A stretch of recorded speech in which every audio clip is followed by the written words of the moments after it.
Assalamualaikum warahmatullahi wabarakatuh. Semangat belajar semuanya.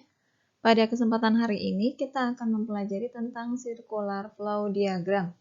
Jadi pada pertemuan yang sebelumnya kita sudah mempelajari siapa saja pelaku kegiatan ekonomi dan bagaimana peran masing-masing kegiatan ekonomi. Jadi hari ini kita akan melanjutkan materinya tentang circular flow diagram atau diagram arus kegiatan ekonomi. Pertama, ada circular flow diagram dua sektor. Kenapa disebut dua sektor? Karena melibatkan dua pelaku kegiatan ekonomi, yaitu rumah tangga konsumsi atau RTK dan rumah tangga produksi atau RTP. Dalam kegiatan ekonomi itu melibatkan ada dua pasar. Yang pertama, pasar faktor produksi atau disebut dengan pasar input. Jadi ada faktor-faktor produksi seperti alam, tenaga kerja, modal, dan kewirausahaan itu terdapat di pasar faktor produksi. Satu lagi ada pasar barang atau jasa atau biasa disebut dengan pasar output. Hubungan antara RTK dengan RTP digambarkan sebagai berikut. RTK itu adalah sebagai penyedia atau pemilik faktor produksi.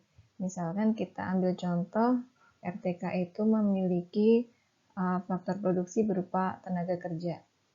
Maka dia akan menyerahkan faktor produksinya berupa tenaga kerja dengan cara bekerja di RTP.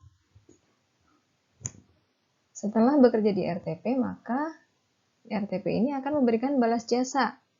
Balas jasanya kalau tenaga kerja berarti mendapatkan upah. Nah, RTK setelah mendapatkan upah atau mendapatkan penghasilan dari RTP akan digunakan untuk membeli barang atau jasa kepada RTP. Maka di sini terjadi arus barang atau jasa dari RTP ke RTK. Berikutnya, kita pelajari circular flow diagram 3 sektor. Nah, 3 sektor di sini berarti ada 3 pelaku kegiatan ekonomi, yaitu RTK, RTP, dan satu lagi rumah tangga pemerintah. Dalam kegiatan ekonomi, rumah tangga pemerintah mempunyai peran sebagai pengatur kegiatan ekonomi. Dia juga berperan dalam mengonsumsi barang-barang yang dihasilkan oleh RTP. Misalnya rumah tangga pemerintah itu membutuhkan kertas-kertas untuk bekerja dan sebagainya. Nah, bagaimana hubungan antara RTK dan RTP dan rumah tangga pemerintah? Jadi, RTK mempunyai penghasilan dan sebagian penghasilannya itu akan diserahkan kepada RT, rumah tangga pemerintah dalam bentuk pajak penghasilan. Begitu juga dengan RTP. RTP itu mengelola perusahaan, kemudian mendapatkan penghasilan dari usahanya sehingga akan menyerahkan pajak badan usaha kepada rumah tangga pemerintah. Nah, kemudian dari pajak yang diperoleh tersebut, pemerintah akan menyalurkan lagi kepada RTK dan RTP untuk kesejahteraan masyarakat. Misalnya diserahkan kepada RTK dalam bentuk subsidi. Bisa subsidi untuk bantuan masyarakat miskin atau subsidi dalam bentuk bahan bakar minyak dan sebagainya. Dan untuk RTP, pemerintah juga memberikan subsidi berupa pemberian bantuan kepada RTP dalam memproduksi barang dan jasa.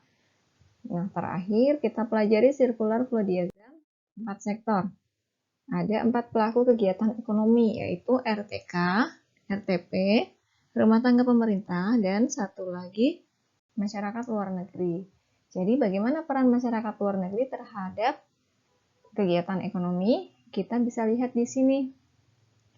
Jadi masyarakat luar negeri berperan dalam kegiatan ekspor ataupun impor barang atau jasa.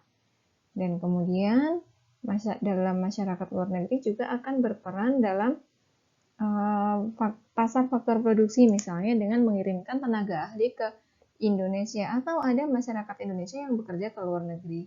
Ya, demikian penjelasan tentang circular flow diagram. Mudah-mudahan bisa dipahami semuanya. Wassalamualaikum warahmatullahi wabarakatuh.